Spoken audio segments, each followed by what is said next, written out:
Sampailah ke satu kampung, kemudian Nabi Khidir membunuh seorang kanak-kanak.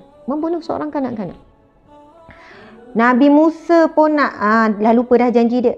Wahai Khidir, kenapa kamu bunuh anak yang tidak berdosa, yang belum balik, yang belum lagi melakukan apa-apa dosa? A'udzu billahi minasyaitonir rajim.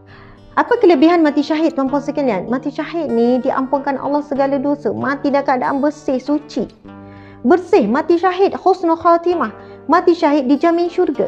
Mati syahid adalah impian setiap umat Islam. Kita semua mesti ada impian untuk mati syahid. Subhanallah. Tapi tak boleh sengaja merancang kematian. Tapi perlu ada cita-cita, keinginan untuk mati syahid. Kalau kita doa, ya Allah, kurniakanlah aku mati syahid. Ya Allah, aku nak mati syahid. Subhanallah. Dan mati syahid bukan semata-mata mati dalam perang. Ini hadis sahih, Nabi SAW bersabda, Asyuhada'u, kematian syahid. Mati syahid, Nabi sebut,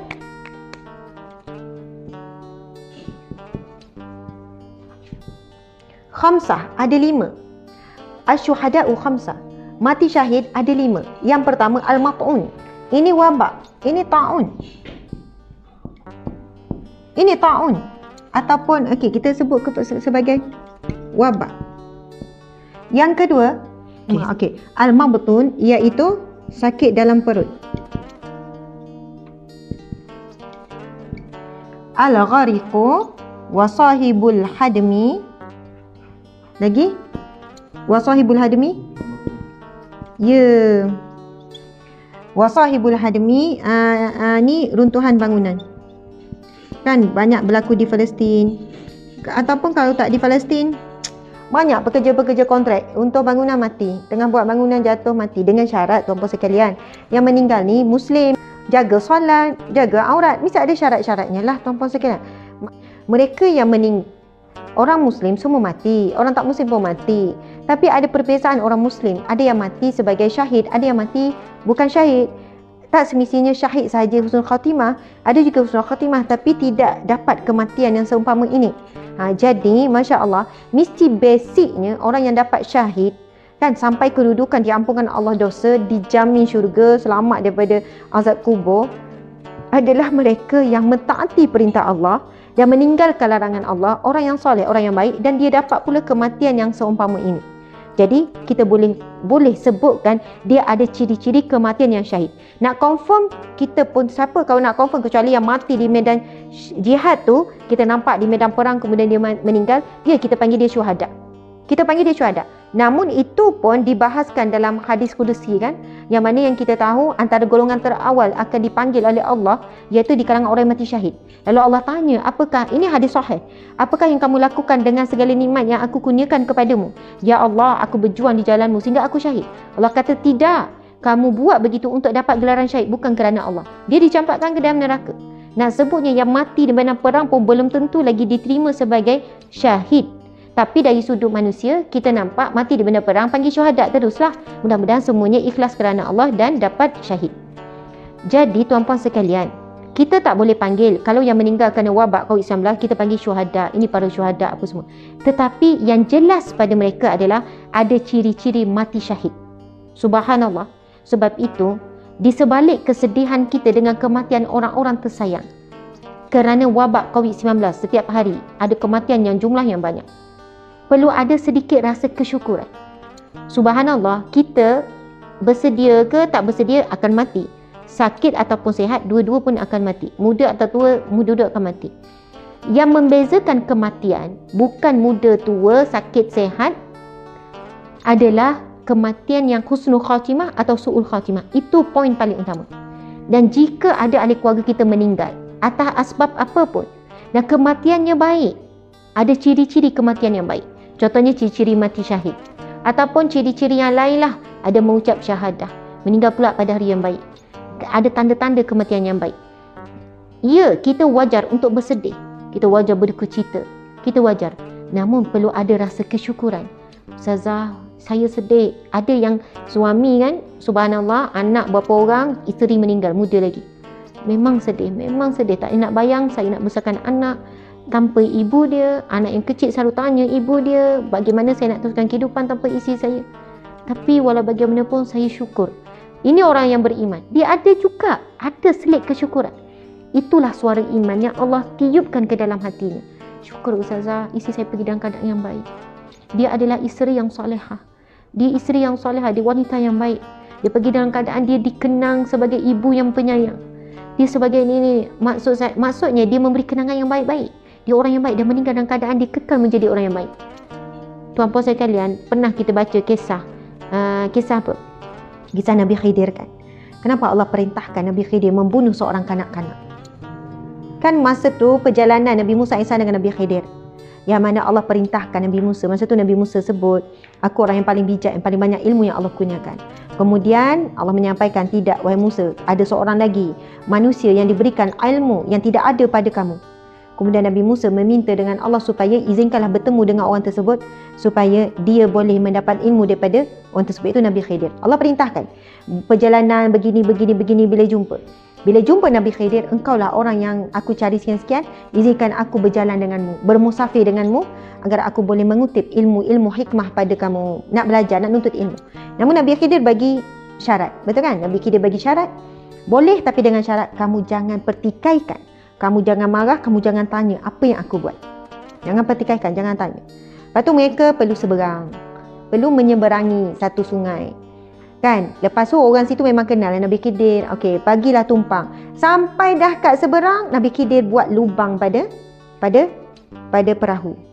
Menyebabkan perahu itu tenggelam. Tapi orang tak adalah mati, tapi perahu tu jadi rosak. Nabi Musa, kenapa? Dahlah orang tu tumpahkan kita ke seberang dan kamu merosakkan kapal dia, kamu merosakkan perahu dia. Nabi Khidir kata, tengok, aku dah cakap kamu tak boleh sabar dengan aku. Kan? Kamu tak boleh sabar dengan aku. Kamu mesti nak pertikaikan apa yang aku buat. Semua ini perintah Allah. Lalu Nabi Khidir pun jawab, sesungguhnya di hadapan sana ada pemerintah yang zalim, yang mereka akan merampas mana-mana perahu yang elok. Tapi kalau perahu macam tadi tu, dan aku kenal orang tadi tu orang fakir miskin yang soleh, yang baik, pemilik perahu tadi, dan perahunya tidak dirampas. Sebab apa? Perahunya ada lubang, tak elok, boleh jalan tapi ada air masuk sikit-sikit. Jadi pemerintah orang zalim tu tak nak yang perfect. Jadi perahunya tak dirampas. Lepas tu Nabi Musa kata, maafkan aku. Aku berjanji tak akan lagi tanya, tak akan pertikaikan lagi. Izinkan aku berjalan dengan kamu lagi. Ya, Nabi Khidir pun ajak lagi. Sampailah ke satu kampung, kemudian Nabi Khidir membunuh seorang kanak-kanak. Nabi Musa pun nak, dah lupa dah janji dia. Wahai Khidir, kenapa kamu bunuh anak yang tidak berdosa, yang belum balik, yang belum lagi melakukan apa-apa dosa? Kenapa kamu bunuh? Kemudian Allahu Akbar, dijawab Nabi Khidir, sesungguhnya kamu tidak mampu. Kamu tak boleh mengawal diri kamu. Kamu dah berjanji tak akan mempertikaikan apa yang aku buat. Subhanallah. Lalu Nabi Khidir pun memberi jawapan, sesungguhnya ibu bapa kepada anak ini adalah ibu bapa yang soleh, ibu bapa yang taat kepada perintah Allah, ibu bapa yang kuat ibadah, orang soleh. Namun anak ini bila dia membesar, dia akan jadi anak yang menyebabkan ibu bapanya jadi orang yang derhaka. Dan dengan dibunuh anak tersebut, Allah menggantikan dengan anak yang soleh. Subhanallah. Tuan-puan sekalian, Masya Allah. Itu yang saya nak kaitkan. Bukan saya nak kata yang meninggal-meninggal ni sebab kalau hidup nanti jadi orang jahat. Tak, tuan-puan sekalian. Janganlah pusing ponakut situ. Cuma nak kata, kita tak tahu perancangan Allah apa.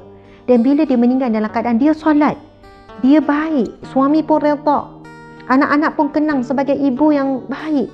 Sebab ramai mana ibu dulu baik, tapi bila dah makin tua berubah, akhlak makin buruk. Kan? Subhanallah, saya ada seorang sahabat saya, ujian sungguhlah. Menangis suami isteri jumpa. Ini ibu kepada si suami. Ibu kepada suami. Ya, isterinya selalu mesej cerita. Tunjuk gambar ibu dia. Ibu dia asalnya seorang wanita solehah, lemah lembut, penyayang, pakai tudung macam saya, pakai tudung bulat. Pakai jubah, orang yang kuat baca Quran apa semua.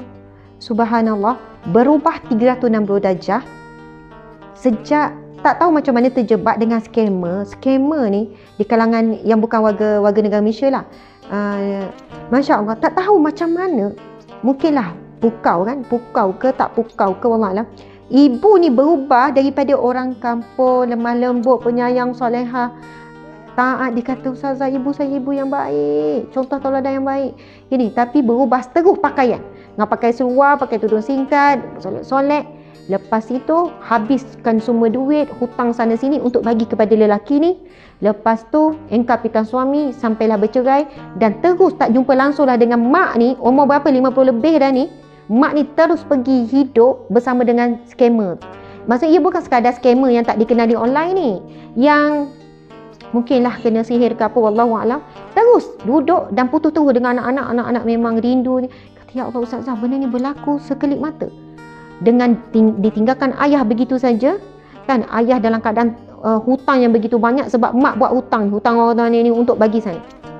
Maksudnya ialah, subhanallah, bila berlaku apa-apa kematian, walaupun masih lagi orang muda, kanak-kanak, ibu yang masih, kalau kita fikir apalah hikmah, ya Allah kesiannya anak-anak ni, Allah ibunya muda lagi dah meninggal, macam mana nasib anak? Tuan-puan sekalian, Allah ya Hafiz yang maha menjaga, Allah yang Muhaimin yang maha mengawasi, semua itu dalam jagaan Allah, dalam pemeliharaan Allah. Allah maha mengetahui segala-galanya, Allah maha bijaksana di atas setiap perancangannya, dan setiap ketentuan perancangan Allah tidak pernah ada kesilapan sedikit pun, sempurna. Hanya kita saja gagal untuk menyingkap tabir hikmah. Kita ada kekurangan, kan, kita tak mampu, ataupun kita gagal mengendalikan diri kita yang